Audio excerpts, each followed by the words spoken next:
Bonsoir, chers Ivoiriens. Je suis Samba David, coordonnateur de la coalition des indignés du Côte d'Ivoire. Je voudrais m'adresser à vous ce soir.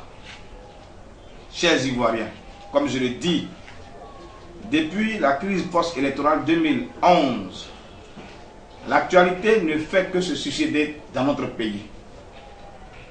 Nous avons parlé des arrestations parce que le président de la République a utilisé comme moyen pour réprimer la société civile et ses opposants en Côte d'Ivoire. Le moyen utilisé, c'est lutte contre l'impunité. Ce moyen, cette méthode du moins, n'a pas été choisie par hasard.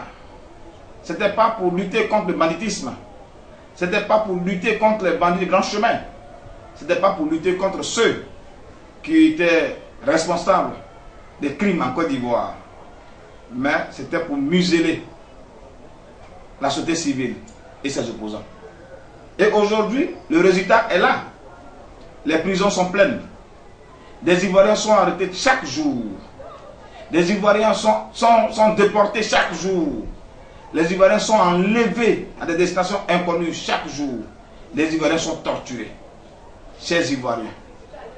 Au-delà de ça, les pauvres femmes qui restent pendant que leurs maris sont encore en prison, les quartiers dans lesquels elles sont, ces quartiers-là, sont rasés.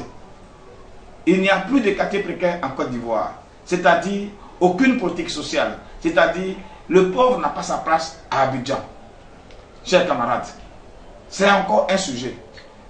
Hier, l'école était un droit. Aujourd'hui, l'école est devenue un luxe. Combien de personnes ont-ils l'argent pour pouvoir inscrire leurs enfants à l'école?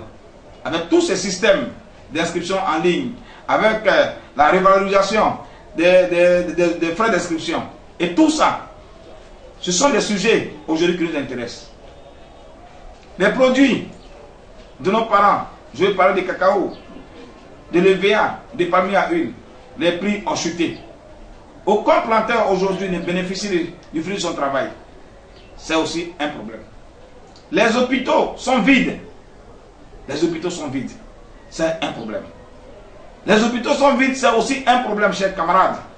Je voudrais vous interpeller ce soir. Mais face à tous ces fléaux, face à toutes ces souffrances, nous regardons là-haut. Aucun homme politique ne lève le doigt pour dénoncer ces faits-là. Pour dénoncer le fait que la population soit en train de souffrir. Non. Alors, je vous interpelle tous pour dire qu'il est temps d'être unis autour des Ivoiriens afin que nous puissions défendre le bien-être de notre peuple. Nous puissions défendre la démocratie vraie, la démocratie qui contient la valeur des droits de l'homme, la démocratie qui met l'homme au centre de tout, pas la démocratie qui chosifie l'homme. Je voudrais vous appeler à l'unisson. Je voudrais vous appeler à une prise de décision. Le courageux, c'est celui qui manifeste dans la rue. C'est celui et celle qui manifeste dans la rue. Je peux citer, pour exemple, l'Algérie. Je peux citer, pour exemple, l'Égypte. Je peux citer, pour exemple, la Tunisie. Et je peux citer, à côté de nous, le Burkina Faso. Nous sommes tous responsables de notre maintien dans ce régime dictatorial. Nous sommes tous responsables de la mort de nos camarades dans les prisons. Nous sommes tous responsables de la fermeture des entreprises de fabrication de sachets qui aujourd'hui voient 10 000 Ivoiriens dehors comme chômeurs. Nous sommes tous responsables de la mort de Mangaye. Nous sommes tous responsables de la mort du jeune Témoko Joël qui a été abattu lâchement. Nous sommes tous responsables. Parce que qui détourne son regard d'un mal le cautionne, chers Ivoiriens. Tu es responsable. Il est vraiment inutile de chercher le coupable de nos souffrances ailleurs. Tu en es le premier responsable.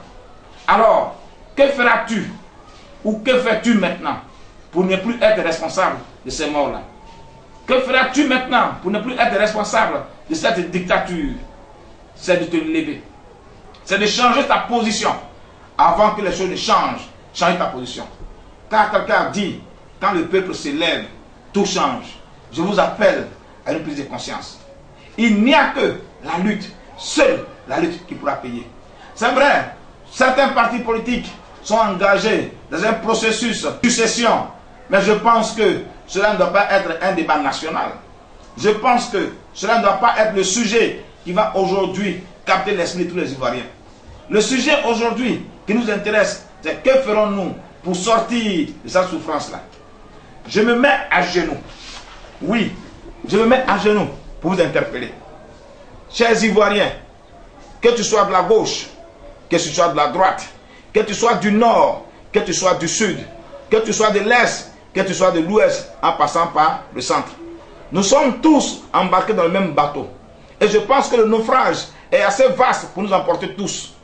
Que chacun enlève sa chemise, son t-shirt, parce que le bateau est en train de prendre de l'eau partout. Que chacun fasse un effort pour sauver ce bateau. Il n'y a pas d'hôpital pour un parti politique. Il n'y a pas d'école pour un parti politique. Tous subissons la rigueur de cette dictature.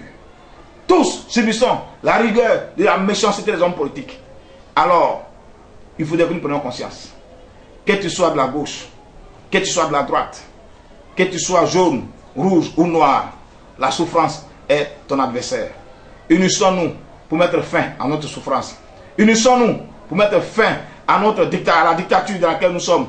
Unissons-nous pour mettre fin à la Côte d'Ivoire, à ce pays qui est en train de pleurer.